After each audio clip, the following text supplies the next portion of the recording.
Hi, I'm Troy Clark, President and CEO of the National L.E.A.D Institute, the immediate program of the National L.E.A.D Institute, where we seek to inform, to educate, and to empower our populace about new trends and evidence-based practices within the criminal justice system, and preferably the correctional system. The correctional system is one tier of the criminal justice system, which is made up of 3 tiers: law enforcement, the courts, and the prison system, which makes up corrections.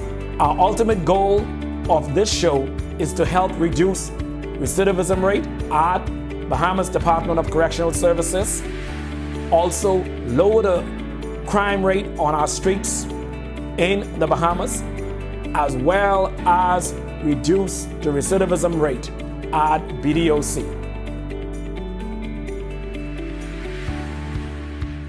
LEAD stands for leadership, esteem, ability, and discipline. Since our inception, the National L.E.A.D Institute has developed several different organizations. One of the organizations developed in our earlier years is called the Eagles Academy. The Eagles Academy is an alternative school program designed for at-risk males in the educational system. And coming into 2020, we are developing the curriculum for female participants. The other company design is Diversion Behavioral Healthcare Resources and Services. And that company was designed on the heels of a research that we have taken. And what we have discovered is that over 65% of our offender population use some form of substance, whether it's alcohol, marijuana, cocaine, or even prescription drugs. And as a result, we had to implement this program. And in coming on stream with marijuana, decriminalization of marijuana, we have partnered with the court to send individuals to the National L.E.A.D Institute as a diversion program. Whereas if an individual is caught with small amount of marijuana, he or she is given what we call a conditional discharge, complete our MRT program, and once successfully completed, is returned back to court and complete discharge once they are successful with that program. Also, we'll be focusing on other mild mental health disorders such as trauma treatment, anxiety disorders, and other mild mental health disorder, along as with depression.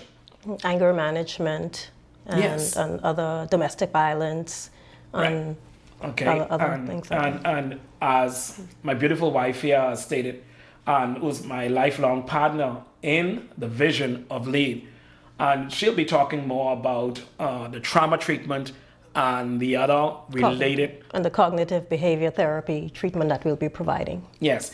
And so the other company I want to, not company, but the other organization I want to speak to you about is actually Caribbean Correctional Training. Caribbean Correctional Training is that component of our organization that actually equip and certify individuals to become practitioners, counselors, facilitators, to run group that helps reduce recidivism in the criminal justice system, as well as provide treatment to victims and the offender population as well.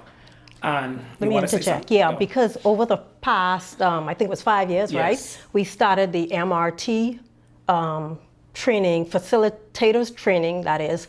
We started that to actually provide that kind of facilitators training for the professionals within the field. So that's something that's been ongoing since 2015, was when we started that, right? Yes. And so we continue to do that. We continue to equip them so that they can take their expertise and perfect their skills actually within their profession. So we're delighted about doing that, and that is ongoing. Every year we provide. As a matter of fact, every the month we provide. Basically, every quarter, every quarter we provide the training for professionals within the field. Because last year, in 2019, we had about 3 different trainings in the Bahamas, and we had 2 different trainings in the Caribbean, one in Trinidad and Tobago. Yes. And the largest training we have had to date was in Turks and Caicos Island, where we trained over 40 participants who became certified facilitators with the MRT program. Right. And they came from psychology they were psychologists, they were guidance counselors, they were social workers, police officers, persons who work with the youth, persons who work with elderly folks, persons who work with substance use, and the like. So it was over 40 persons we would have trained in Trinidad. The other company, you want to say something? I want to talk a bit about the MRT training, just to make people aware of what this MRT training is. 5 years ago, we partnered with CCI MRT out of Germantown, Tennessee, and that's where we go every year to get our training. Yes. But we partnered with them so that we can provide so that we can provide the MRT training not only to our clients, but so that we can train the professionals. And so MRT actually stands for Moral Recognition Therapy, and it was based on Lawrence Kohlberg's theory. And I love this because Lawrence Kohlberg's theory, they took his approach because he's the one who introduced the level of moral reasoning, where a person starts at the level of pleasure versus pain. It's at the first level. It's 6 levels, but it starts from pleasure versus pain. And this program actually prepares and equips the individual to move from one level, the lowest level rather, of moral reasoning up to the highest level, which is the ethical universal principle. That's where we want to take them to. Not everybody reached that level, but if we could get them to the 4th level, which is the law, then we're happy about that. And that's our aim, to get people to change the way they think and to change the way they behave. And that's what the MRT program is about. Right. Awesome.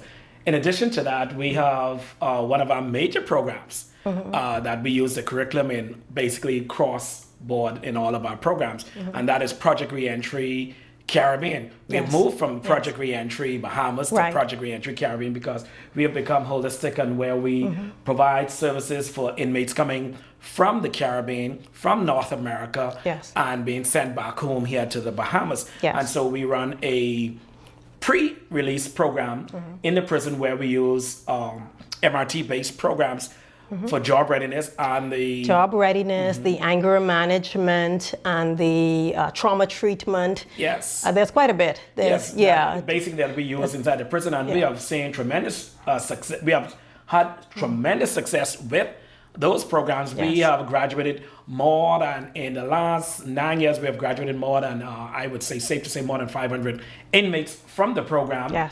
And just recently, more than 200 inmates. And our research, our data has shown us that out of every 10 inmates that came through our program, you had at least 9 of them remain out of the criminal justice system by tracking them through the law enforcement as such. And Project Reentry program, we are excited that come 2020, we are going to actually offer it to the female population in Bahamas Department of Correctional Services as well. And did I leave out any other organization that is a part of the National Lead Institute? We say Diversion Behavioral Care, the Eagles Academy, we had Project Reentry, we had Caribbean Correctional Training, and we have the National Lead Institute, North Carolina, where we will be re-establishing our presence there 2020 and beyond. And talking about 2020, you want to say something? Just to go back to the North Carolina, in 2013, when did we establish that? 2014. In 2014 was when we established the North Carolina branch. Actually, 2013. 2013 we established when we had the launch, We had the official launch. So it was 2013 when we actually established that branch and had the launch in Raleigh, North Carolina, so that we can partner with the local stakeholders so that we can get the necessary training and observation training and partnership with them so that we can implement most of the evidence-based programs and services here in the Bahamas, and that has been going very well. Right, and we would have worked with the North Carolina Department of Public Safety. That's it correct. was first the Department of Corrections, and then it renamed to what we call North Carolina Department of Public Safety. That's correct. And we did our first MRT program, group program, which we saw tremendous success when we did the outcome study, where we saw that individuals who were recommended after completing the program, we worked in central prisons. Yes, that's correct. And that is a maximum security prison, and we saw where individuals would have completed our program and they would have been promoted to a medium all the way down to a minimum security prison. That's correct. And we had one individual who was recommended while he was in the program, and because he had never finished or graduated from any other program or school, he decided to waiver his transfer to a medium security prison to complete the program, and upon completion of the program, he was actually transferred to a medium security prison. We had many success stories actually from Central Prison, and as you talk, I was just reminded of one of them. There was this one particular guy within one of our sessions, and I always share the story because I'm just delighted to share it, when he said that when we were doing a graduation ceremony where he was involved and he had to give his little presentation, he said that the training had impacted his life so much that when he had to do his hours, because there's a part of the program where they have this requirement, the step 6, 9, where they're required to do a certain amount of community hours.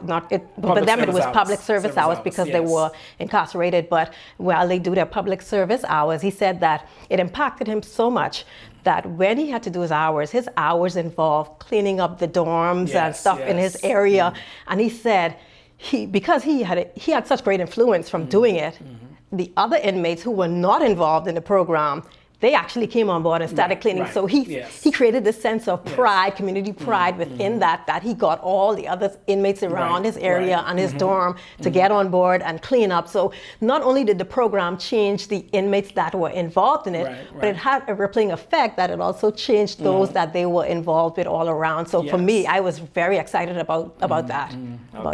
Good.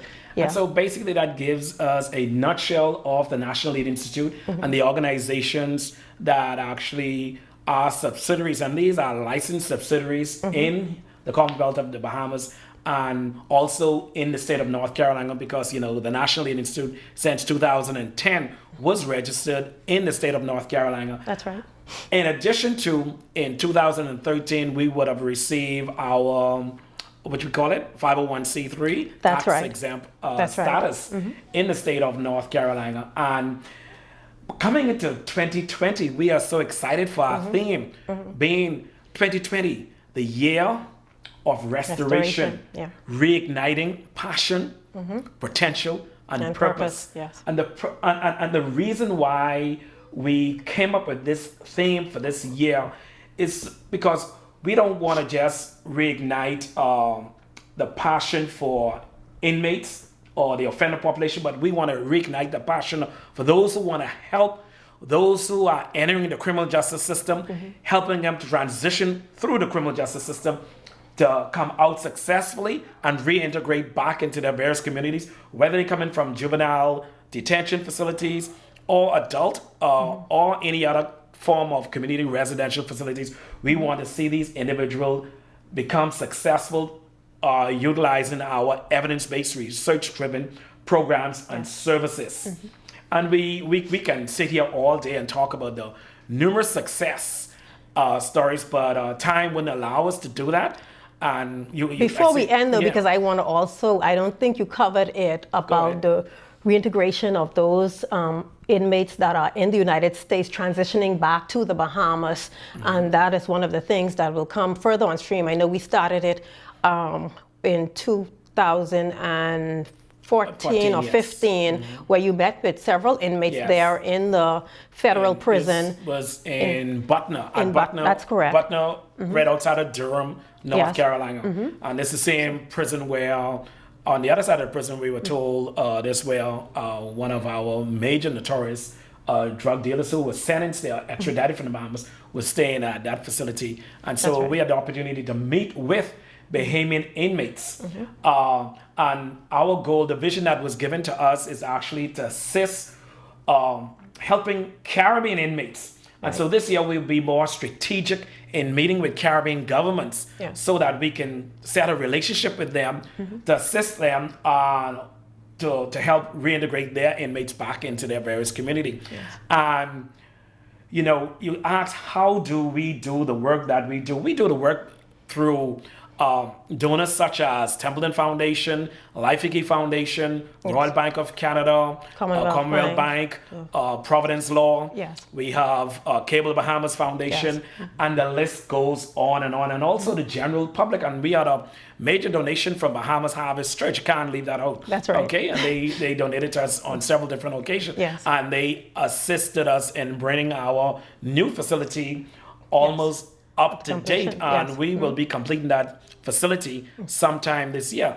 And to be successful, you have to use what we call evidence-based programs and services. And this year we have partnered with Yvette Farrington Consultancy, where she will be assisting us, and we'll be purchasing the books from her business, where she would be providing books for training, books for workshop. That's correct. And that's where we have the trauma treatment coming up on the 30th of January this month. Because we'll be doing a whole lot more workshops, conferences, so that we can get the message out and provide training to the professionals within the field. Right, and so we'll be utilizing our experiences and our services. And also, if you want to come and volunteer with the National Lead Institute, you can contact us by our website of Actually, we don't even use, we are in 2020, not www, but the National Lead Institute.org, or you can Facebook us at the National Lead Institute, and you can contact us by way of telephone, international 919-714-0500, locally 242-677-3667, or cell phone 525-3749. Do you want to say anything before we close this segment? Not that this year we're just very excited about the new initiatives that we're starting with, the new programs and reaching out to a wider community. Like Mr. Clark said, that we'll be expanding within the correctional facilities, dealing with the women. Now we're extending and finally going into that arena where we're providing programs, because even though I'm a female, I've always been working with the males in both Raleigh, North Carolina and in the Bahamas, the correctional facilities. But this year we're actually extending it where we'll be working more with females and providing brand new services. Most definitely. Right. And to close the segment, we just want to encourage you. If you want to donate to the National Lead Institute, you can donate through PayPal, or you can go to our website, or you can contact us with the numbers that you see up on the screen. And I want to leave this word with you, that all men fall, but the great ones get back up. You do not drown by falling into the water. You drown by staying there. We do not decide our future. We decide our habits, and our habits decide our future. Since its establishment in the Bahamas in 2009, the National Lead Institute has extended its reach in the Caribbean and North America and has been a beacon of hope for thousands of individuals who have violated the law. The organization aims to redirect the lives of at-risk youth, prison inmates, and the marginalized, offering a wide range of counseling and self-development programs, inclusive of moral recognition therapy, parenting program, job readiness training, domestic violence, anger management, and trauma treatment. Chief Executive Officer is Troy Clark. LEAD stands for Leadership, Esteem, Ability, and Discipline. Our mission is to provide programs to post-prison and correctional facility inmates upon completion of their sentencing. Our vision is to harness the leadership potential in the individual, directing it to a positive goal, therefore transforming that individual into a person who has a strong self-esteem, coupled with the ability to accomplish whatever task is set before them, and the discipline to live their lives with purpose. Recent statistics compiled by the Royal Bahamas Police Force show an overall decline in criminal activity by 14% in 2017 compared with 2016. While applauding the work of law enforcement agencies like the Royal Bahamas Police Force, Clark believes the role of nonprofit organizations like the National L.E.A.D Institute is crucial towards alleviating some of the societal ills. We all know the stigma that is attached to those who have served their time at a Majesty's prison or any other correctional facility.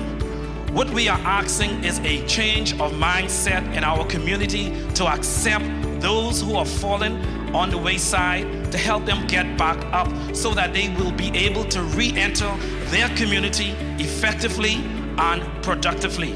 We all know that all of us at one point in time in our lives have fallen or made mistakes. That is why that we believe that all men fall, but the great ones get back up. This year, the National L.E.A.D Institute has embarked upon first of its kind in the Commonwealth of the Bahamas of the establishment of our Redemption Empowerment Center. The Redemption Empowerment Center is a behavioral health care facility which will provide services and treatment programs not only to the offender population, but for those who suffer from substance use disorder. It gives me great joy and pleasure to partner with Bahamas Harvest Church in the completion of our treatment center here on Carmichael Road. This treatment center will go a long way in reducing the recidivism rate we now experience at Bahamas Department of Correctional Services, as well as crime reduction in the Commonwealth of the Bahamas. We are looking forward to your participation in this wonderful project here on Carmichael Road. We have several programs. One of our major program is the Eagles Academy, which focuses on our at-risk juveniles in our educational system.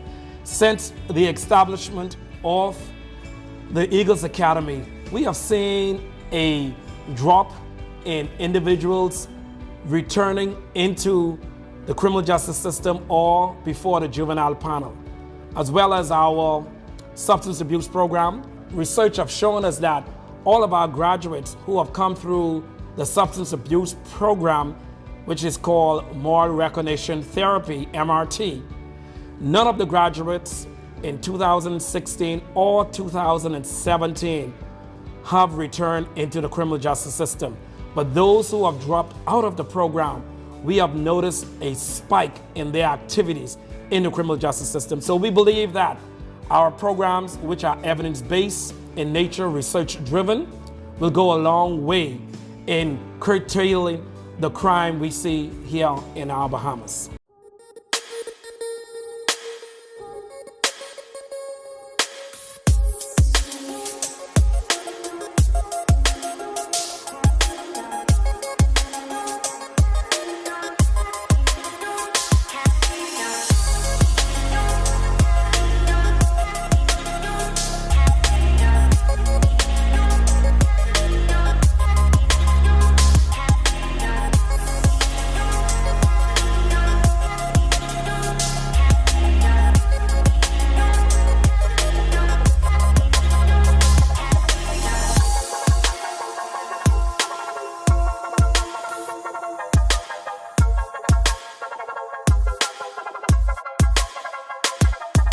It is a wonderful thing when the church can carry out the mandate of the kingdom of God. Thank you, Bahamas Harvest, for God and for the Bahamas. I want to thank each and every one of you for participating in this MRT certification. You are among the few in the Caribbean that has this certification. And so you will be counted among the other 21. So the list gone up now to 31 persons trained in the Caribbean with MRT certification.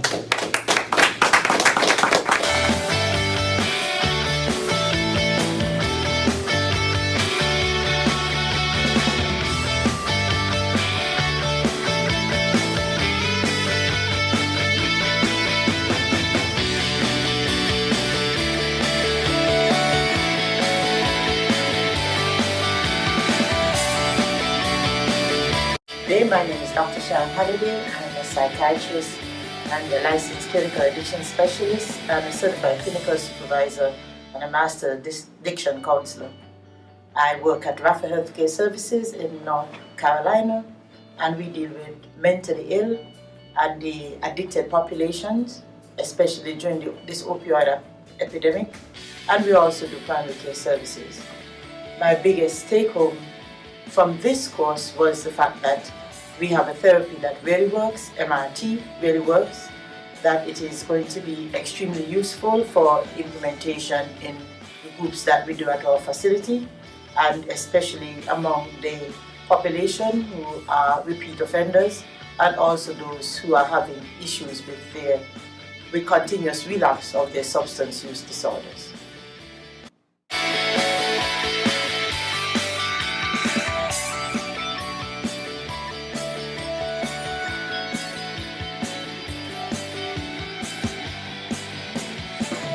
I was very pleased and surprised. What I expected was a course more, it was designed for what I would call at-risk individuals in the society. But what I learned is even in terms of, it helped to do a self-evaluation even on myself. Coming out of the private sector, a lot of the things that even people at risk deal with, even we in society deal with on a daily basis. Good afternoon, my name is Anya Parkinson. I'm a guidance counselor. This was a holistic training for us here, those of us who were participants.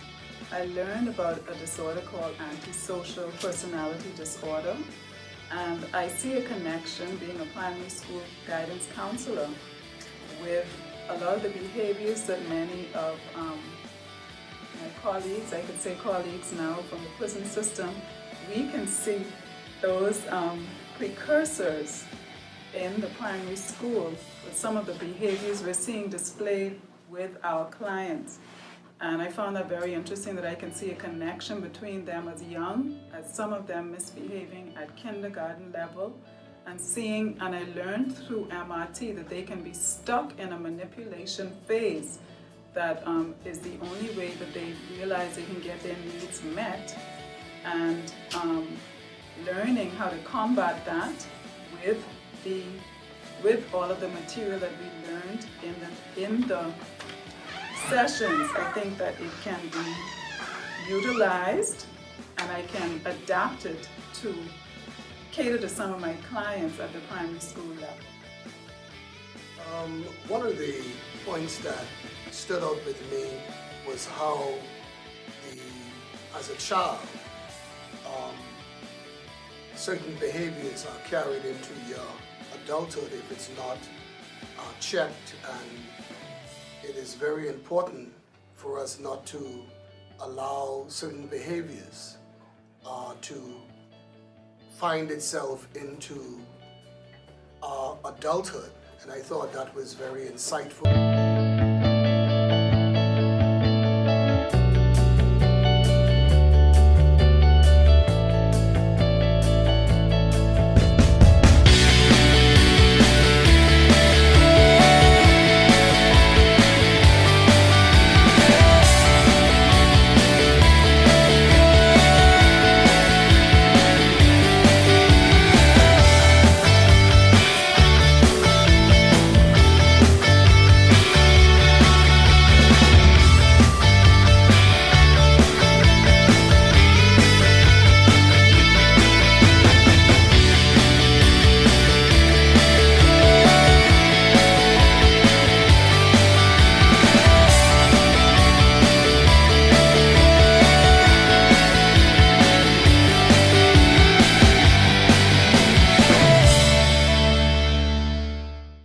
It all happened right here at the Department of Correctional Services.